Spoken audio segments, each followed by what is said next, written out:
Hello everyone, welcome to another video of Crypto Gear. And in this video, I'm gonna teach you how to fine-tune your GPU settings for your memory clock as well as your core clock in order to achieve the best hash rate at the lowest power. And stay tuned to find out more.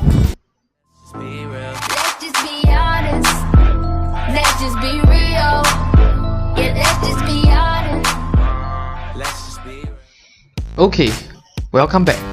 And the program that we'll be using to help us to fine-tune our GPU will be called the HW Info. The link is over here, and I'll also post the link in the description below later.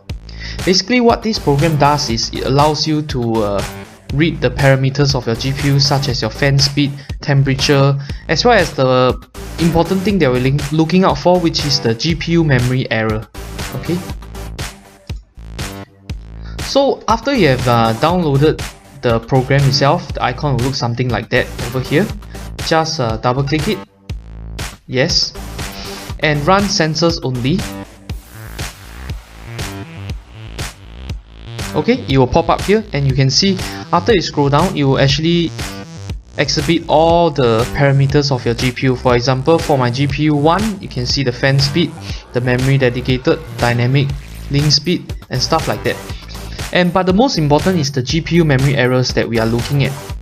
And for example, for this, my GPU 1 is having 93 GPU memory errors so far, and my GPU 2 has 44 memory errors, and for my GPU 3, it has around 176,000 GPU errors. So I will teach you how to use these GPU errors to fine-tune your memory clocks. Okay, so we'll just have to open up Overdrive N2, which I have taught you how to roughly use it in the last video. So for example, for GPU 1, remember that I told you that the starting values is at 1900 for the memory clock and 800 for the voltage used. Okay, so now these are the start state of the GPU, but what you need to do now is to try to push it higher such that it does not crash. So for every step you need to add 50 to the megahertz and add another 50 for the voltage, and click apply, and remember to save it to the correct profile and let it run. And you have to do this for all the GPUs that you have. So same thing, just set everything by extra 50 megahertz and 50 millivolts, and set it at the next stage, which is will be 1950 and 850 millivolts. Remember, click apply, save, and let it run for a while. Okay, so after letting it run for around 5 minutes, you will see that there might be some GPU memory errors coming up. Okay, if it still remains 0, it means that your GPU has not been overclocked, has not been memory overclocked enough. So after running 5 minutes, if there are still 0 errors, you can continue to increase the memory by another 50 to 2000, and voltage to another 50 to 900, so on and so forth. So every step you increase by 50 megahertz and 50 millivolts, and let it run 5 minutes, and check on your HW info whether there are any increase in the memory errors.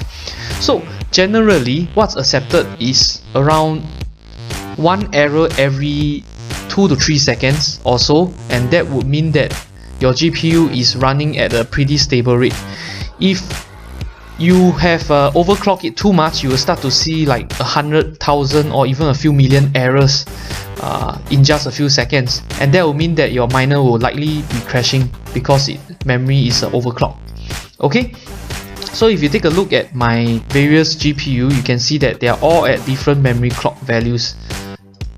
Okay, you can see that some is only at 1900, while some is at 2000, and some is at 2060, and that's how we do the memory clock. Okay, now moving to the core clock, I recommended starting at 1150 and 850 millivoltage for the core clock. Okay, so what you can do similarly, you will just have to test it out with each value, which with each step increasing by 50 mega Hz and 50 millivolts and let the miner run itself. And the moment that it does not have enough power to draw from your power supply, the miner will crash. Okay, before that, actually I would like to recommend that you finish the memory clocks first. Once you have achieved all your ideal memory clocks, then you start off with your core clock. Okay, so for core clock as well, after values which are above 1200 megahertz and 900 millivolts, the GPU starts to work harder less and less. That means for every increase in core clock, its hash rate is not going to go up much. So you can also actually test it out by increasing the core clock and the voltage, and if it reaches a point where the hash rate doesn't improve anymore, you are better off using a lower core clock because it uses less power. Okay, so for my setup, I'm running a 1000 watt power supply, so all my GPUs are running at only 1250 megahertz and drawing 1000 millivolts, except for GPU number 4, which is running at 1300 megahertz. Okay, yep, so that would be all on how to fine-tune your memory and core clock in order to achieve the best hash rate. I hope you have enjoyed the video, and if you like the video, please remember to like, comment and subscribe. I'll see you in the next one.